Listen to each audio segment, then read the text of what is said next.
Chers élèves, bonjour et bienvenue pour cet audio cours de la continuité pédagogique.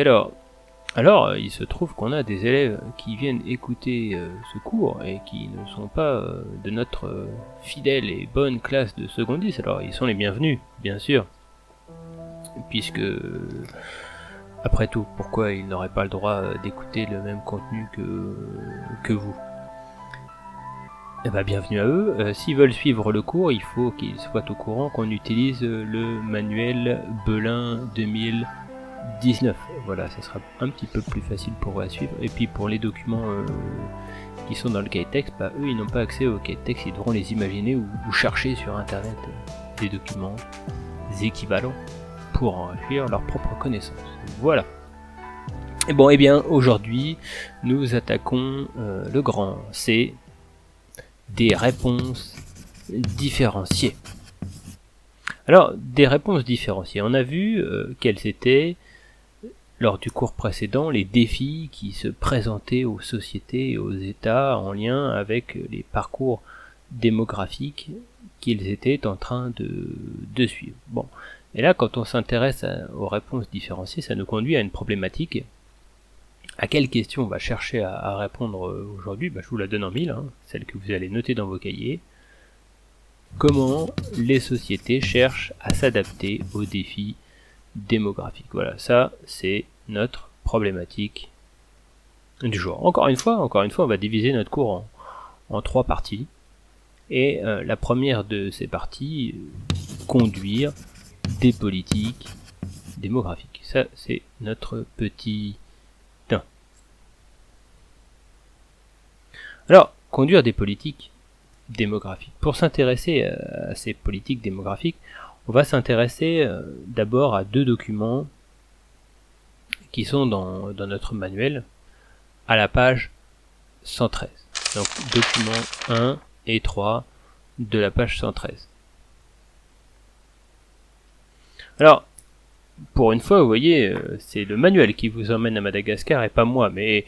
pour une fois où je peux avoir un bon alibi pour pas parler de Madagascar, j'en profite. Alors, ces 2 documents, ils nous permettent de prendre... Alors, je vous laisse prendre connaissance des documents, voilà, la photographie, le petit texte qui permet de passer de Madagascar au cas un petit peu plus général de la situation sur le continent africain.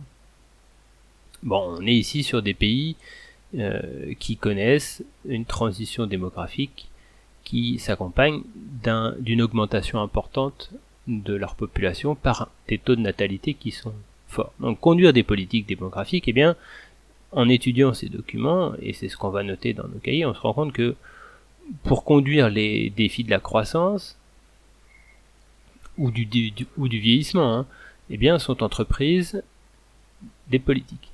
Il y a des politiques qui sont entreprises pour conduire ce défi. Alors, les documents sur Madagascar et sur l'Afrique qui étaient présents dans nos manuels ici, et c'est ce qu'on va ajouter en trace écrite, ils nous permettent de voir que pour les pays en forte croissance, et une forte croissance qui est en lien avec la transition démographique, l'objectif des États, il est simple.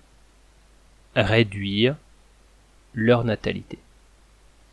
Et pour réduire leur natalité, l'une des solutions, c'est le recours à ce qu'on appelle le planning familial.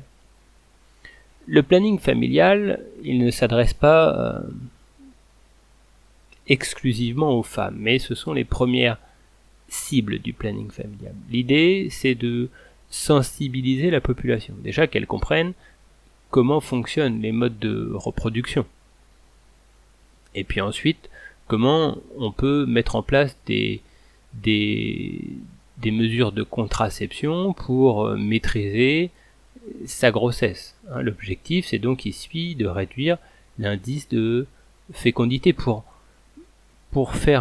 modifier entre guillemets les comportements natalistes des populations et s'assurer que la baisse de la natalité soit plus rapide dans le temps et donc que l'accroissement naturel de la population soit plus faible. Et donc les principales cibles, ce sont d'abord les femmes. Et ça passe par une politique de formation Il faut former les gens, leur apprendre, et puis on va aussi leur distribuer des moyens de contraception. Donc à Madagascar, les moyens de contraception, on va distribuer des pilules de façon plus simple, et parce que ça permet aussi de se protéger contre les MST, des préservatifs. Donc il y a des préservatifs qui sont fabriqués à faible coût et qui sont distribués à la population, enfin distribués, qui sont mis en vente dans des points très divers de Madagascar pour les populations.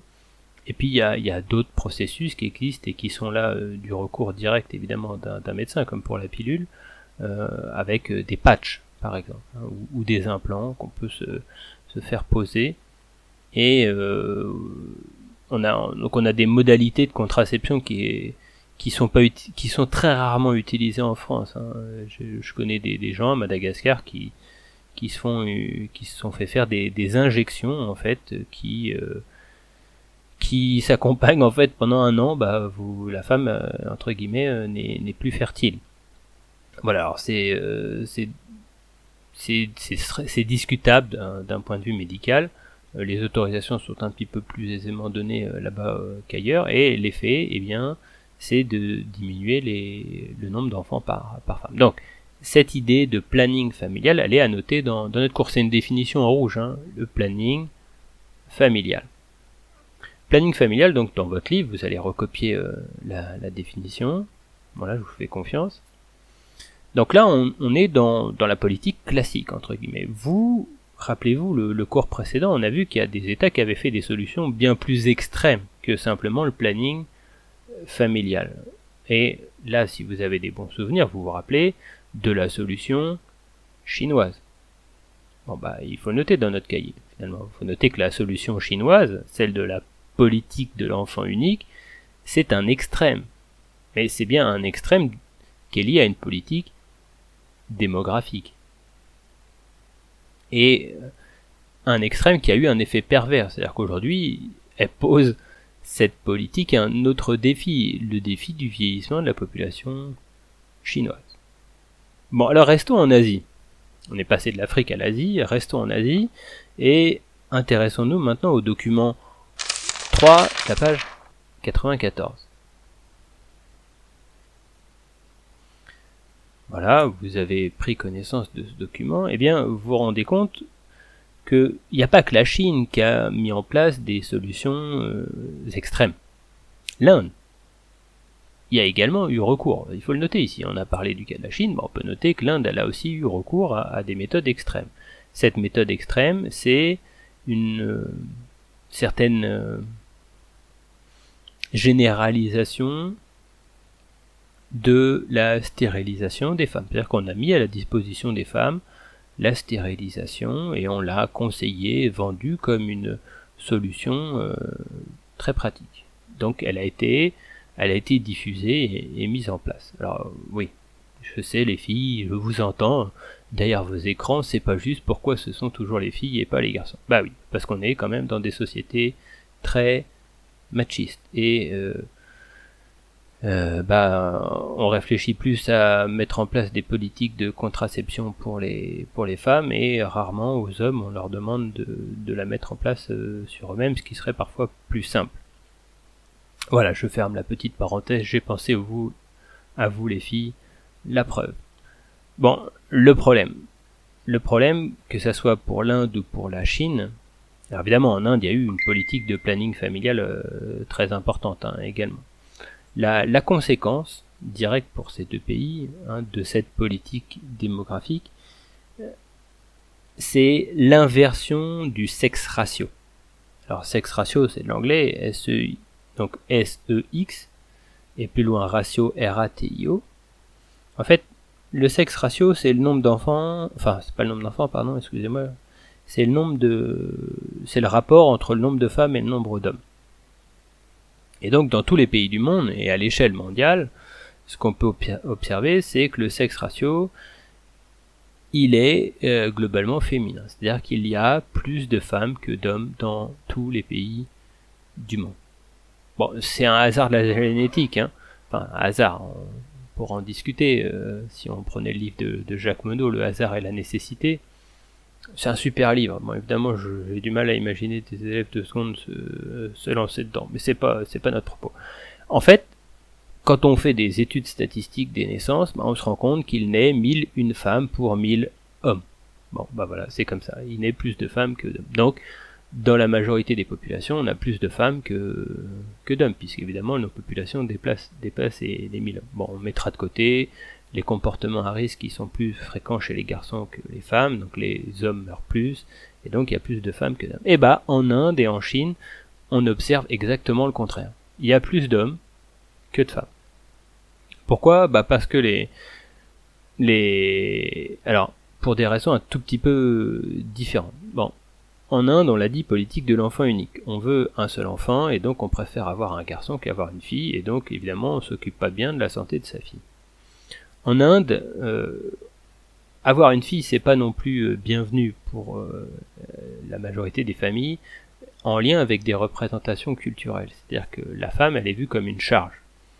Quand un père marie sa fille, il doit donner une dot à la famille qui prend sa fille. C'est-à-dire qu'en fait, avoir une fille, c'est une charge économique. C'est-à-dire qu'en fait, c'est quelqu'un que vous allez devoir nourrir, entretenir, et en plus vous allez devoir payer quelqu'un pour s'occuper de votre fille une fois qu'elle est arrivée à sa majorité. Enfin, une fois qu'elle prend un époux. Donc, pour beaucoup d'Indiens, avoir une fille, c'est vu comme un mauvais signe du destin, d'une certaine façon. Je caricature un petit peu, mais la conséquence, c'est que du coup, on va moins prendre soin des filles, parce que si jamais elles décèdent, c'est beaucoup moins grave que si notre garçon décède. Parce que notre garçon, lui, il va prendre une femme, et donc, il va récupérer une dot. Vous voyez, c'est l'approche inverse. Bon, donc, la solution chinoise, comme la solution indienne, qui étaient des solutions un petit peu extrêmes, qui sont liées aussi à des représentations culturelles, il ne faut pas l'oublier, elles ont eu pour conséquence un sexe ratio qui est inversé. Bon, ça c'est pour les politiques démographiques qui sont liées à la transition démographique et à l'augmentation importante du nombre d'habitants, et comment faire en sorte que ça se passe bien, cette augmentation, et comment essayer d'agir pour qu'elle se passe plus rapidement, entre guillemets. Bon, l'autre cas de figure, c'est justement quand la population est en train de vieillir.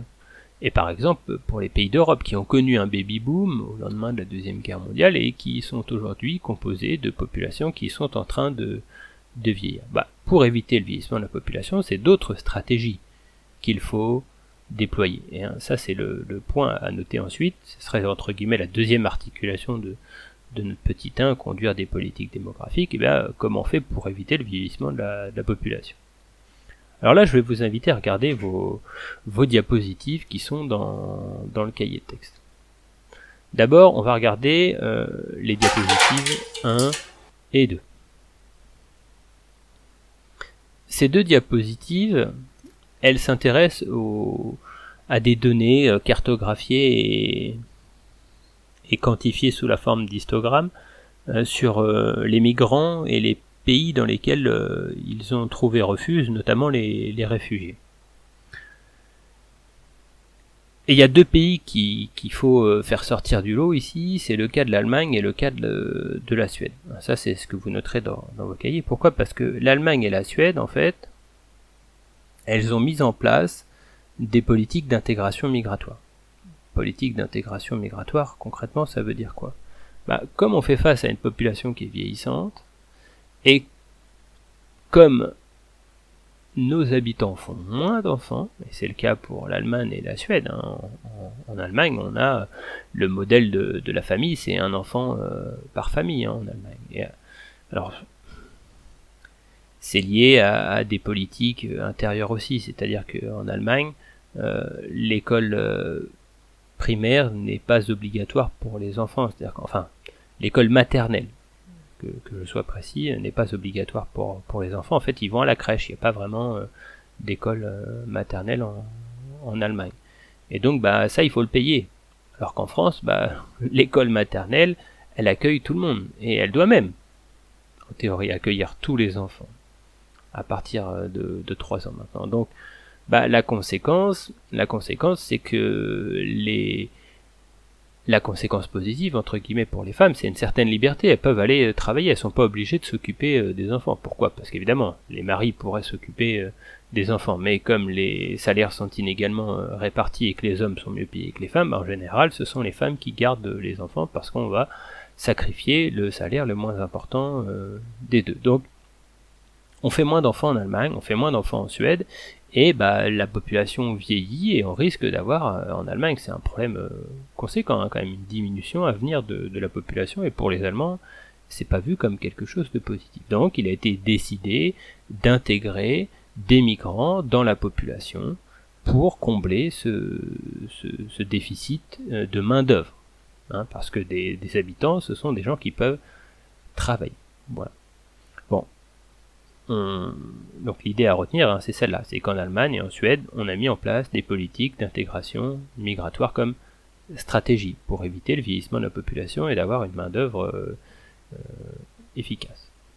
Bon, entre parenthèses, entre guillemets, c'est-à-dire que ça vous n'êtes pas obligé de le noter, mais ça pose à nouveau d'autres défis, et là un défi d'ordre politique, c'est-à-dire que pour Angela Merkel, qui est de la droite du centre droit allemand, cette politique, elle a mis à dos la partie la plus à droite de son électorat et qui ne voit pas d'un bon œil l'arrivée de migrants dans le territoire allemand et de migrants qui plus est, qui sont musulmans. Angela Merkel, elle est de la CDU. En fait, la CDU, ce sont les chrétiens démocrates. Voilà, pour la petite histoire. Donc ça va pas sans poser d'autres problèmes. En fait, le but, c'est que vous compreniez ici que la transition, elle est tout le temps en mouvement et que ce qu'on décide de faire à un moment, ça va avoir des répercussions sur le plus tard et on ne sait pas encore lesquelles. Autre diapositive qui nous intéresse ici, c'est la diapositive numéro 3. Cette diapositive nous ramène en France. Alors, c'est une forme d'organigramme. Cet organigramme, il a été produit par un magazine un petit peu spécial, qui s'appelle Le Pèlerin. En fait, Le Pèlerin, vous savez qu'historiquement, c'est celui qui partait en pèlerinage. En fait, Le Pèlerin, c'est un journal catholique, affirmé, et qui a donc une ligne éditoriale qui est très catholique, et donc très pro-famille et enfants. Bon, ça c'est l'information à connaître pour prendre un petit peu de recul critique sur le document. Maintenant, ce document, il est créé de façon neutre, c'est-à-dire qu'il ne prend pas de parti. Cette infographie ici, elle détaille la politique familiale conduite par la France. Or, on voit qu'en 2011, c'était 52,6 milliards d'euros qui étaient consacrés à la politique familiale française. Bref, c'est une somme colossale qui est injectée par l'État dans la politique familiale.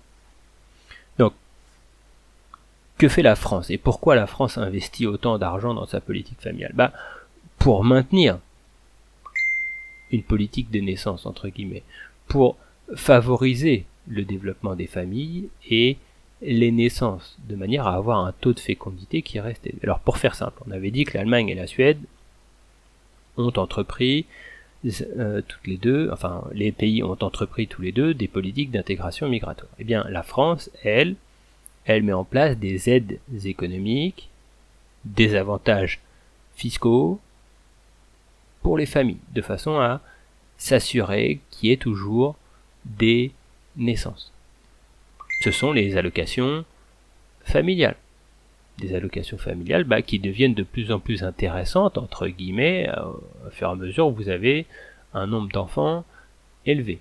Je dis bien entre guillemets parce que parfois vous n'êtes pas beaucoup à la maison et vos parents vous trouvent déjà super casse-pieds, entre guillemets, donc ils ne seraient pas lancés dans l'idée d'en avoir davantage. Donc c'est un travail en soi d'élever des enfants et donc on peut le voir comme l'État qui rémunère l'activité qui consisterait à élever les enfants de la nation dans le futur, dans un point de vue républicain.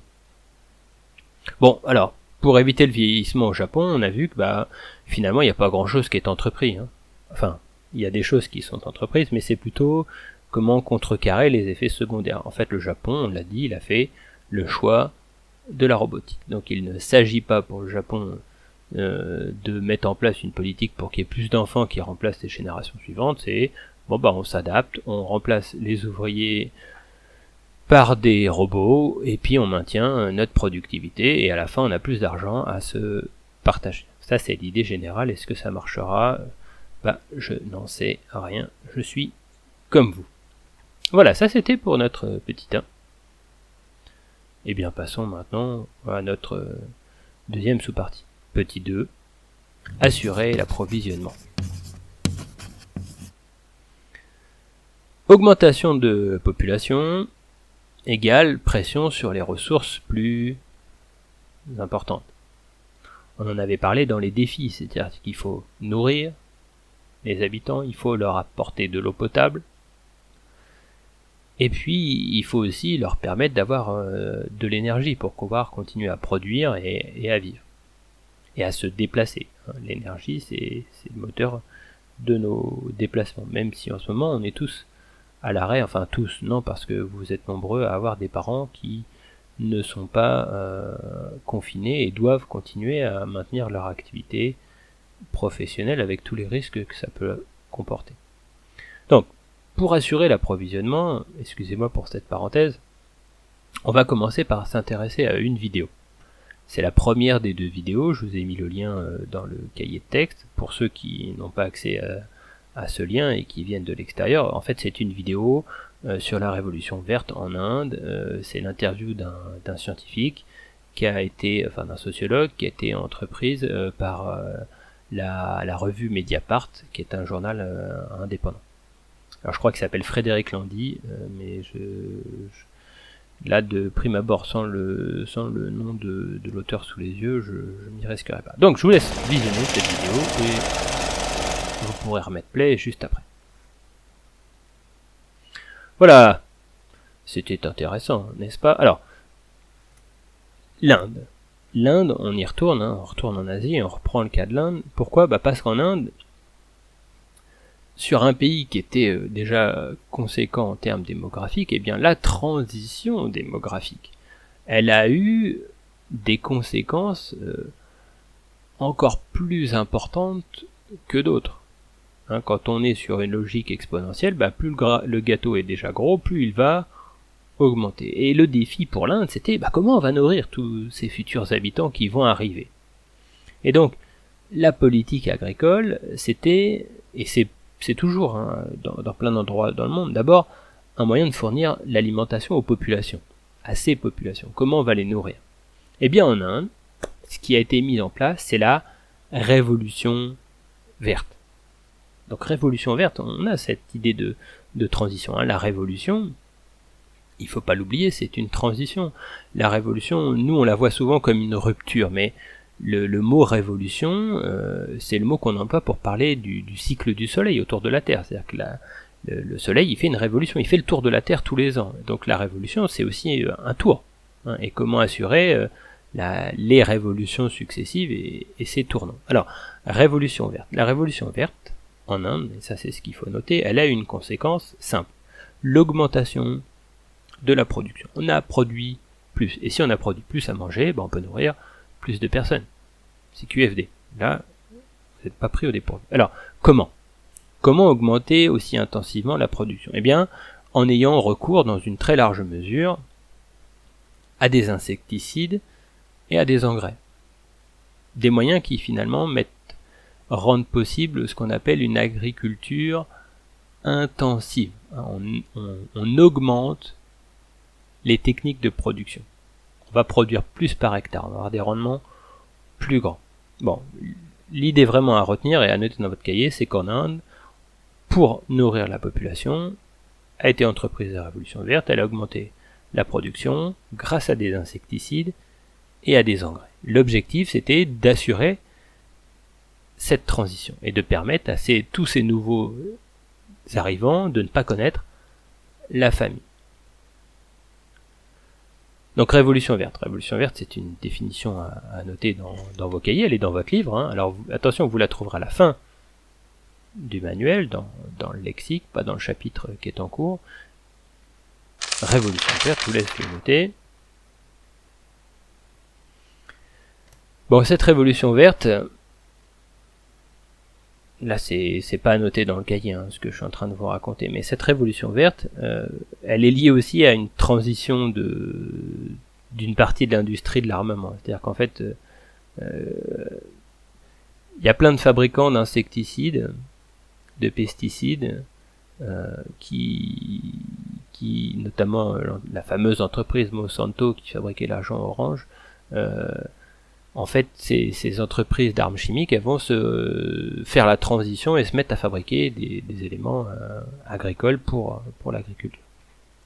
Alors évidemment, cette révolution verte en Inde, comme dans d'autres pays du monde où la révolution verte a été entreprise, elle a eu des effets négatifs. C'est-à-dire que évidemment il y a une pollution des sols, un appauvrissement de certains sols parce qu'on a demandé de produire plus à la terre, et puis il y a eu des cas d'intoxication aussi, et même des accidents industriels connus. En Inde, on a l'accident de l'usine Bhopal qui a fait énormément de victimes, mais c'était l'accident et le nombre de morts est impressionnant, mais c'est un cas isolé, hein, entre guillemets. C'est une conséquence directe. Pour d'autres pays là, qui ne peuvent pas entreprendre une révolution verte, qui n'ont pas eu les moyens ou le temps d'entreprendre une révolution verte, l'alternative c'est l'aide alimentaire. C'est-à-dire qu'on ne peut pas produire assez à manger, on fait venir à manger de l'extérieur. Voilà, donc ça c'est une des autres choses qu'on peut noter dans notre cahier, hein, cet appel à l'aide alimentaire extérieure ou à l'achat de produits alimentaires produits à l'extérieur. Il y a plein de produits de pays entre guillemets qui sont en excédent, qui produisent plus de nourriture que leurs besoins, il suffit de leur commander. Par contre, pour votre balance économique, évidemment, c'est pas quelque chose d'intéressant. Bon, on a parlé de la nourriture, parlons de l'eau. Ah oui, les populations, elles ont besoin d'eau. 2 diapositives nous intéressent ici. Diapositive numéro 5, diapositive numéro 6. Je vous laisse les regarder. La première, c'est une photographie du plus grand chantier d'une station de désalinisation, enfin de dessalement de l'eau, qui est construite près d'Agadir, on est au Maroc, et donc vous voyez, on est en train de construire ici un immense complexe de dessalement de l'eau.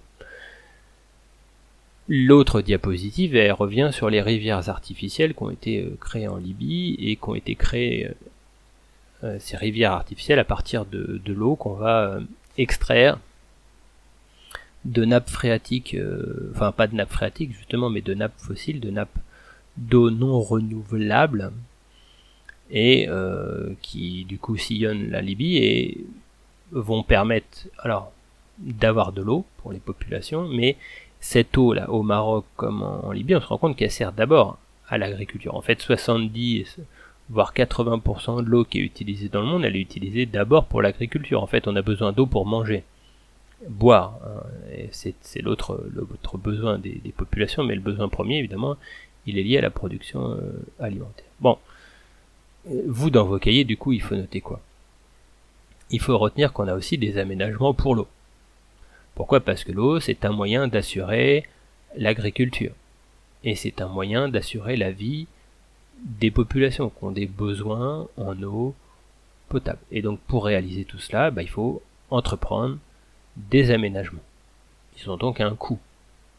Et donc en fonction des territoires, des économies, et puis des sites. Est-ce que vous êtes près de la mer pour pouvoir faire une station de dessalement ou pas? Est-ce que vous avez des nappes fossiles ou pas de nappes fossiles? Est-ce que vous avez un glacier, etc. etc. Bon puis pour l'énergie, même chose finalement. Hein.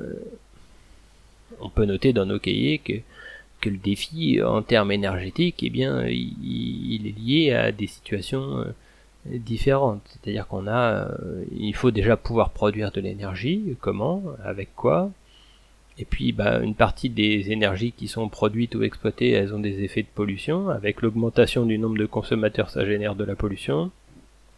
Et donc des nouveaux défis, et notamment celui de la transition énergétique, où on passe, alors là c'est l'idée pour conclure ce petit 2 dans vos cahiers, c'est qu'il faut passer d'une énergie consommée non renouvelable et très fortement émettrice de carbone à une énergie renouvelable peu émettrice de carbone. Alors continuons à voyager un petit peu et à sortir de notre confinement grâce à ce cours de géographie avec la dernière sous-partie petit 3, transformer les villes. Transformer les villes. Bon, on l'a vu, le problème numéro 1 des villes, enfin c'est l'un des problèmes numéro 1 qu'on a évoqué, c'est pas le seul, c'est celui de la congestion des espaces urbains. En fait, comme on vit à plus sur un espace plus réduit, se posent des problèmes de déplacement et de congestion qui sont liés aussi à des temporalités, c'est-à-dire qu'en fait il y a des moments où il y a plus de congestion que d'autres. Pour faire simple, et vous le vivez dans la vie de tous les jours, les embouteillages du matin et les embouteillages de la fin de journée. Et puis parfois entre deux c'est très très fluide, mais ces deux moments importants font qu'il y a plus de véhicules que la capacité des routes.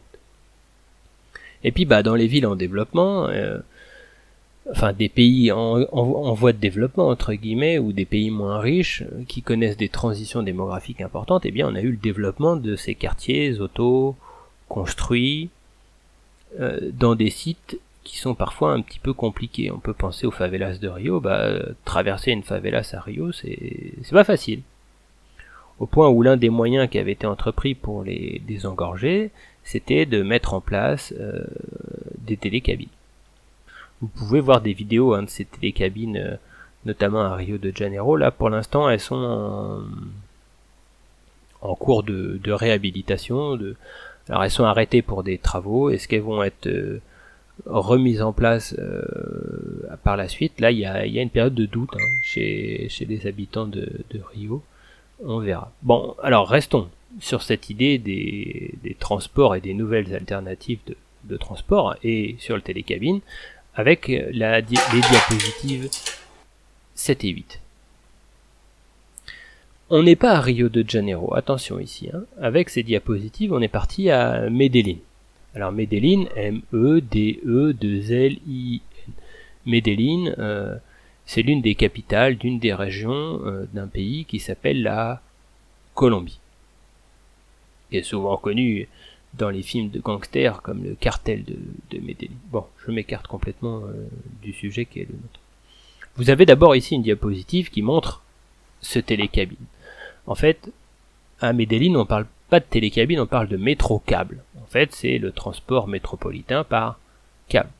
Et vous avez une des lignes ici, c'est la ligne H, je crois, sur votre photographie. Parce qu'en fait, il n'y en a pas qu'une seule. Quand vous passez à la diapositive suivante, vous avez ici un plan du transport métropolitain de la ville de Medellín. On a des lignes de métro, et puis vous avez ces lignes très rectilignes qui vont d'est en ouest sur la carte, et qui représentent ici les métro-câbles. En fait, on est dans un endroit montagnard, avec beaucoup de relief, et finalement, ces télécabines qui ont été construites par un constructeur français, le groupe POMA, P-O-M-A, elles permettent de fluidifier le transport et les déplacements sans avoir de grandes quantités d'émissions de gaz à effet de serre ou de bruit. Finalement, c'est beaucoup moins bruyant que si on avait un funiculaire, ou si on avait des bus qui passaient leur temps à circuler, et dans un espace où le montre la photo numéro 1, eh bien les routes n'existent pas ou en nombre trop restreint. Bon, cette introduction ici pour le petit 3 transformer les villes, elle nous montre que il y a une recherche d'alternatives dans les mobilités. La recherche d'alternatives pour les mobilités, elle passe par plus de transports en commun. Ça, c'est la deuxième chose à noter dans votre cahier. Plus de transports en commun, pourquoi? Pour réduire les déplacements individuels. Pourquoi? Parce que les déplacements individuels, ils sont générateurs de plus de congestion. Si tout le monde se déplace avec sa propre voiture, ça encombre les moyens de transport. Alors que si on prend le bus, on met 30, 40, 50 personnes dans un seul bus, imaginez la place que ça prendrait si chacun prenait sa voiture. Et puis les solutions, elles sont adaptées aux sites géographiques tels qu'ils sont. Et on essaye ici d'innover le plus possible, et les alternatives par les ce qu'on appelle en France les remontées mécaniques, entre guillemets. Pourquoi? Parce que ça a été créé principalement au début pour l'activité des skieurs qui remontaient les pentes, parce que les skieurs ils sont un peu feignants, ils aiment bien descendre mais moins monter. Et donc à partir du moment où on les a transportés pour qu'ils puissent descendre, ça s'est développé. Le ski, avant cela, c'était vraiment une petite niche de consommateurs. Bon, alors, quittons l'Amérique latine et revenons en Europe. Et puis, allons à l'endroit où on serait en train de préparer nos valises pour ceux qui devaient y aller, pour Madrid. On va quand même aller à Madrid, grâce à la diapositive numéro 9.